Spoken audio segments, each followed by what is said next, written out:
Meus amados e queridos, a paz do Senhor Jesus Cristo, para você que está agora nos ouvindo através da nossa página do YouTube, Missionário Paulo André. A partir desse ensejo, nós estaremos aqui trazendo uma série de estudos bíblicos como este pequeno seminário, Ide e Pregai, Missões e Evangelismo. Isso mesmo.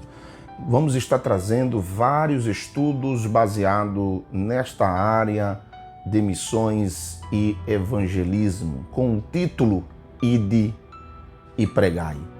E hoje eu quero trazer uma palavra, começando esse nosso estudo sobre missões, um projeto do coração de Deus. E eu queria tomar por base um texto que é conhecido dos amados irmãos, é o texto de João capítulo 3, versículo 16, porque Deus amou ao mundo de tal maneira que deu seu Filho unigênito, para que todo o que nele crê não pereça, mas tenha a vida eterna. Observe que normalmente os estudos sobre missões ou sobre evangelismo sempre começam em Mateus capítulo 28 ou no livro de Atos dos Apóstolos. Mas nesse ensejo vamos iniciar com a criação, que é uma das maneiras de afirmar que a Bíblia, em sua totalidade, é um livro missionário. Então hoje vamos falar um pouco sobre missões, um projeto do coração de Deus. Primeiro, vamos observar na criação. Na criação de Deus, vamos observar o Deus missionário. Eu faço uma pergunta para você: por que Deus criou o homem? Por que Deus criou o homem? E aí vamos ter uma múltiplas respostas para esta pergunta. Dentre elas eu quero pontuar aqui em Isaías capítulo 43 e o versículo de número 7. Está o fato de que Deus criou o homem para o louvor da sua glória. Bendito seja o nome do Senhor. Então, em Gênesis capítulo 1, versículo de número 27, você que está aí nos acompanhando, nós estamos fazendo esse pequeno aqui seminário, estudo da palavra de Deus, trazendo uma palavra mais didática para que você possa acompanhar. Eu estou com a minha Bíblia aqui e eu vou aqui a Gênesis capítulo de número 1, e o versículo de número 27, que diz assim, E criou Deus o homem à sua imagem, a imagem de Deus o criou, macho e fêmea os criou. O ponto alto desse texto aqui seria: criados à imagem de Deus para refletir a glória de Deus ao mundo. É o primeiro ponto que nós podemos analisar na criação, o Deus missionário, que Deus nos criou à imagem dele para refletir a glória de Deus ao mundo. E observe que o ponto alto da obra de Deus foi a criação da raça humana. Assim sendo, irmãos, cada ser humano, você está me ouvindo agora, compartilha de origem, dignidade e afins. Nenhum povo é superior a outro. Todos são dignos, todos os povos são dignos de ouvir a mensagem da salvação. E cada povo, saiba disso, será julgado pelo Senhor. Se você observar em Salmo 7, versículo 8, está escrito: todos os povos serão julgados pelo Senhor. Que bases tremenda temos para a proclamação da soberania de Deus sobre a terra. Meus amados, é fascinante observarmos que o nosso Deus é o Criador de todas as coisas, nos criou como a sua imagem e baseado nisso, aleluia, Ele é o Deus missionário. Alguém já disse que nossa mensagem é do tipo tamanho único, né? A mensagem serve para todos os povos, em todos os lugares, em todas as épocas. O Evangelho é o poder de Deus para a salvação de todos os que creem. o Deus Criador. Segundo, podemos observar que Deus, em sua criação, criou para multiplicar a espécie e encher a terra. No Salmo, ou em Gênesis capítulo 1, versículo 27, vai dizer que Deus os abençoou e lhes disse: sede fecundos, multiplicai-vos, enchei a terra e sujeitai-a. Essas palavras, se vocês analisarem, têm dado dor de cabeça a muita gente, desde as questões sobre gênero e controle de natalidade, até mesmo ecologia. São temas discutíveis quando analisamos esse texto. É bom destacar, irmãos, aqui nesse texto, a distinção de gênero que a Bíblia apresenta. Homem e mulher os criou. Os dois se completam. Os dois se relacionam. E os dois se ajudam. É nossa missão cristã, a minha, a sua, de estender a nossa família. Existe a China ela tem um controle de natalidade que, no máximo, teria que ter um filho. Se você tiver o segundo filho, teria que pagar uma multa. Hoje se abriu para 2 filhos. Hoje, atualmente, a China permite uma família ter 2 filhos, mas poucos anos atrás havia uma forte tendência de natalidade, quer dizer, um controle de natalidade, não poder ter mais filhos, enquanto a Bíblia diz que nós devemos estender as nossas famílias. Eu sei que hoje existem muitas famílias que estão em crise, e eu sei que o Brasil e várias partes do mundo têm pessoas pobres. A dificuldade é grande para se fazer com que essa família cresça. Mas uma coisa que Deus deixou bem claro é multiplicar a espécie sobre a terra.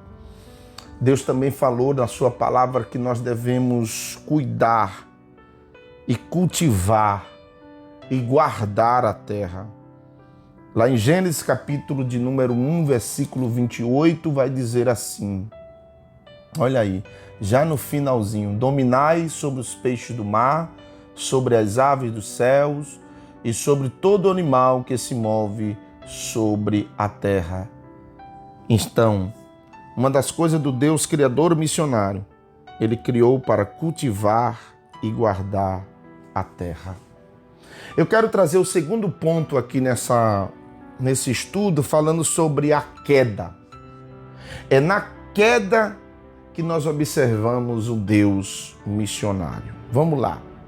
Em Gênesis, capítulo 3, versículo 15, diz, deixa eu abrir aqui a nossa Bíblia, Gênesis, capítulo 3, versículo de número 15, está escrito: e porém inimizade entre ti e a mulher, e entre a tua semente e a sua semente, esta te ferirá a cabeça e tu lhe ferirás o calcanhar. O primeiro anúncio do Evangelho foi num dia triste. A festa da comunhão com Deus se acabou. O pecado passou a ser parte da realidade humana graças às atitudes de rebelião e de desobediência deste casal.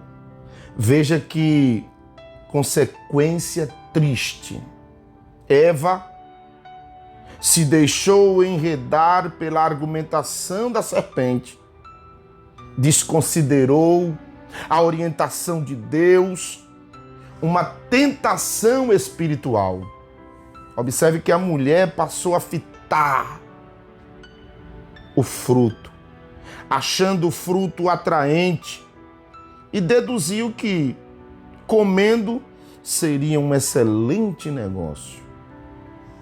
Tentação mental, foi uma tentação intelectual. Observe como foi que a serpente enganou a Eva. Depois que ela come,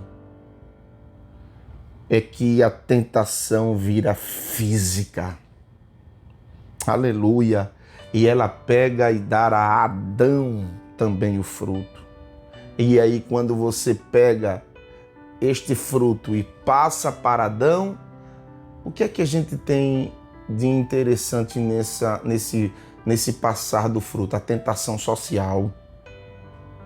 Isso mesmo, a tentação social, compartilhada pelos dois.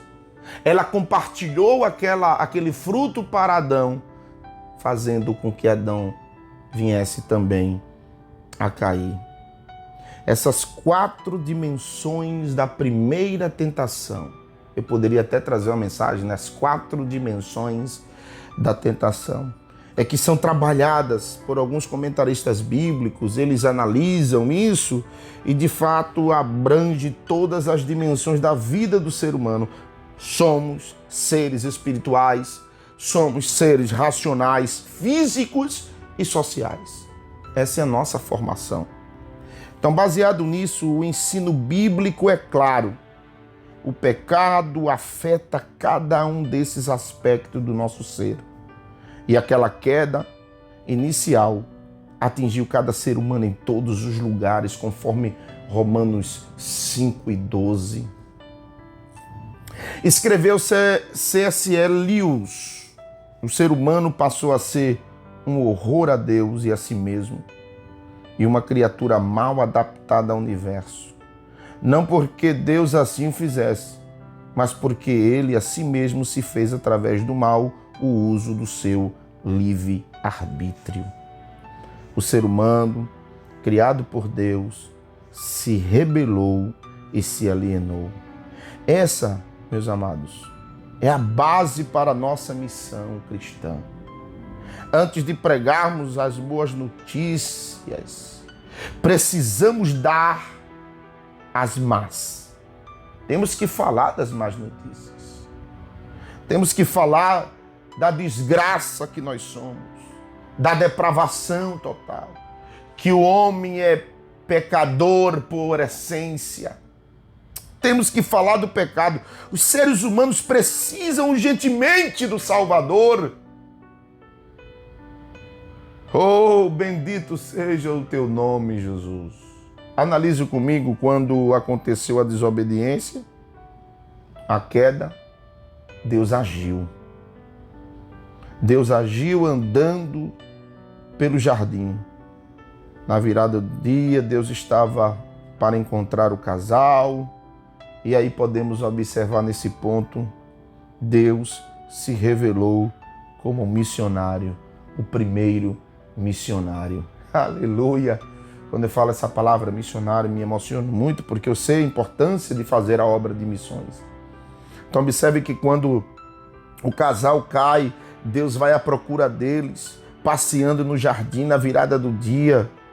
Isso é uma demonstração da revelação desse Deus missionário que nós temos.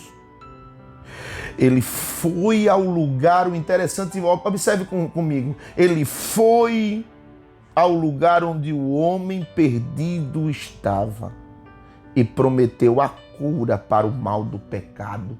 Sabe qual era a cura para o mal do pecado? Viria o Salvador, aquele que, embora ferido, de modo aparentemente fatal na cruz do Calvário, de fato desferiu o golpe mortal em Satanás e se concretizará na segunda vinda do nosso Senhor. Aonde lá em Romanos capítulo de número 16, 20, vai dizer assim, olha, o Deus de paz em breve esmagará debaixo dos vossos pés a Satanás. Oh Deus missionário, um coração missionário do nosso Deus, e que essa chama possa estar no nosso coração. Precisamos combater o pecado, sim. Precisamos mostrar a desgraça humana, sim, mas também mostrar a provisão desse Deus missionário. E quando nós falamos nisso, nós podemos ver que Deus é um Deus de provisão para trazer a comunhão do casal. Isso você encontra em Gênesis capítulo 3, versículo 21. Podemos botar aí a provisão de Deus para a comunhão do casal. Gênesis capítulo de número 3, versículo 21 diz: E fez o Senhor Deus a Adão e a sua mulher túnicas de peles e o vestiu. É impressionante pensar no Deus de toda a glória, no poderoso Criador, curvando-se a ponto de perceber que Adão e Eva estavam descobertos.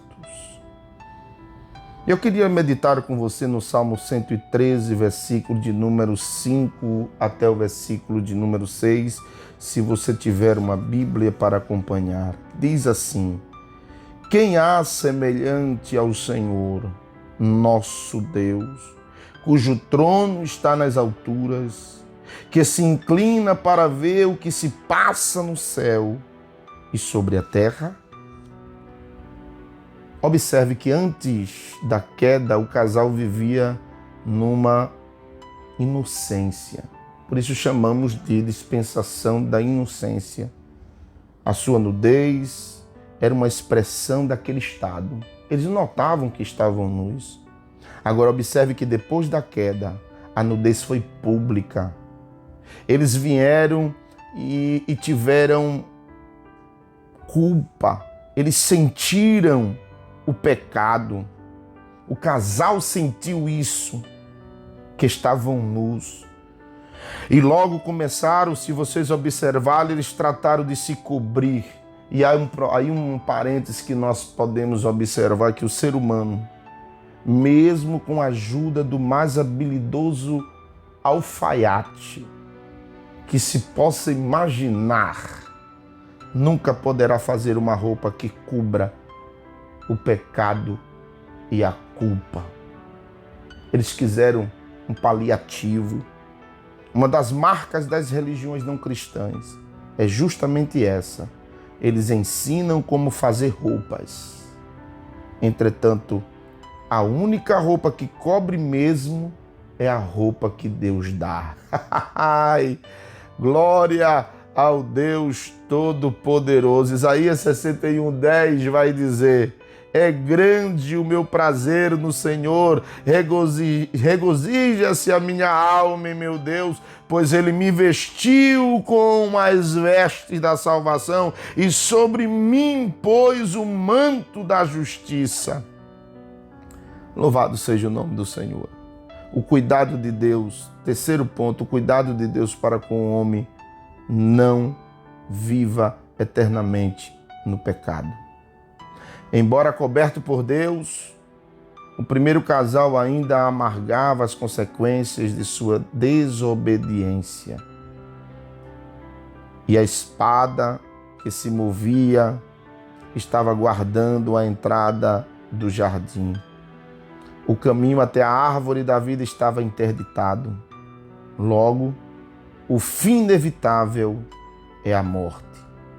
Cada pormenor deste versículo, do versículo 24, do versículo 22, nós podemos ver que a espada ficava ao redor, cuidando do jardim, para que o homem não pudesse voltar e usufruir daquela árvore da vida. E eu quero te dizer uma coisa neste momento.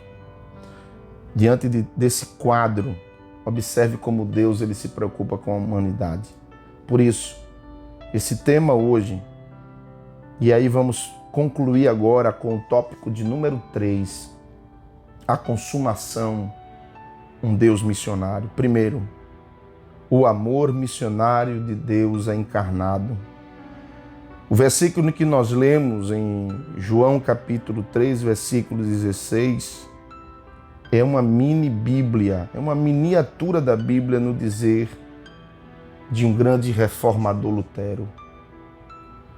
E é nos relatado que quando o missionário Norte foi evangelizar o povo lá no Haiti, ele lhes garantiu que as palavras deste versículo era a mais pura verdade. Aquele povo retrucou e disse: E você consegue falar de um amor tão grande sem chorar? É essa dimensão missionária que desejamos enfatizar O objetivo do amor de Deus é o mundo. No dizer do teólogo William Temple, a fé cristã não é apenas mais uma religião de salvação individual, diferente das demais, somente por oferecer um caminho diferente. É realmente a única religião de redenção mundial. É o pecado do mundo que Cristo tira, como diz João capítulo 1, versículo 29. Eis o Cordeiro de Deus que tira o pecado do mundo. Os judeus mais devotos da época de Cristo almejavam a vinda do Filho do Homem, por entenderem que a mesma significaria salvação para os judeus, mas juízo para o mundo. Não é bem assim. Juízo é, sim, uma consequência da vinda de Jesus, mas a finalidade dela era a salvação para todo mundo. Notou que esse versículo de João 13,16 vem logo depois de uma afirmação que faz eco com o que acabamos de dizer ao comentarmos os versículos lá de Gênesis? Veja-se João 3,13. Ninguém subiu ao céu senão aquele que lá desceu. Nossos esforços religiosos, nossas bases, nossas obras jamais servirão para nos levar a Deus. Nossa escadinha é curta demais e não chegará lá nunca. O Filho do Homem, aquele que estava desde a eternidade com o Pai, tinha que descer para se revelar do jeito que o próprio Deus desceu ao jardim do Éden para se revelar ao primeiro casal. Notou isso? O Filho desceu, sim. Ele foi levantado na cruz do Calvário. Eis a única mensagem missionária que vale a pena pregar. Jesus Cristo crucificado, Ele veio nos salvar, Ele veio nos libertar, e cada um de nós temos este compromisso. Eu queria que você comigo observasse 1 Timóteo capítulo 2, versículo 4, vai nos mostrar o segundo ponto: o desejo missionário de Deus é revelado. E qual é o desejo? Qual é o desejo missionário de Deus? 1 Timóteo 2,7, Deus deseja que todos os homens sejam salvos. Mas para tal, é preciso haver pregação. E é preciso que os homens cheguem ao pleno conhecimento da verdade. Isto é, amados, Deus não salva todos de maneira automática, como alguns pensam, somente os eleitos, como que estivesse dando um jeitinho para que ninguém se perdesse no final. Os que fazemos missões no século XXI lutamos com a heresia chamada universalismo, ou seja, o ensino que afirma que a finalidade de Deus é aquilo que Ele fará acontecer. É nada menos do que a salvação de todos, queiram esses a salvação ou não. Negativo, amados. Porque a fé genuína, a fé pessoal em Cristo é necessária. A Bíblia vai dizer em 1 Timóteo capítulo 1, versículo 16, crer nele para a vida eterna. Terceiro e último, o amor e o desejo missionário de Deus são concretizados. Por que são concretizados? Quem crê em Deus participará do encontro celestial descrito lá em Apocalipse, capítulo 5, versículo 9. Aleluia! Não importa a sua raça, não importa a sua cor, se é de um povo tido como importante ou de uma tribo pequena, naquele grande dia, em volta do trono, os salvos de toda a tribo, língua, povos, nações estarão cantando louvores ao seu Criador, ao seu Salvador, do jeito que Deus sempre quis. Oh, aleluia! Pois como reza no nosso catecismo, a finalidade principal do homem é glorificar a Deus e gozá-lo eternamente. Eu concluo: Deus é Criador maravilhoso, Deus é juiz terrível, exatamente como Adão descobriu e como nós temos que insistir no século 21. Eu queria trazer aqui uma palavra de um comentarista, Hilcock. Ele fala da graça de Deus. Ele tem um evangelho a proclamar, as boas novas de que como alguém pode estar num relacionamento correto com Deus é essencial. É o evangelho mais básico. É só adorar o Criador. Adão e Eva precisavam ter feito isso. Crer de maneira singela, total, em seu Criador. Nós precisamos fazer isso também. Que Deus coloque essas palavras no seu coração. Ide e pregai, porque nós estamos diante de um Deus que tem um coração missionário. E o teu coração deve também ser um coração missionário. Que Deus te ajude, que Deus te abençoe. Medite, analise comigo essa palavra para a tua vida, em nome de Jesus.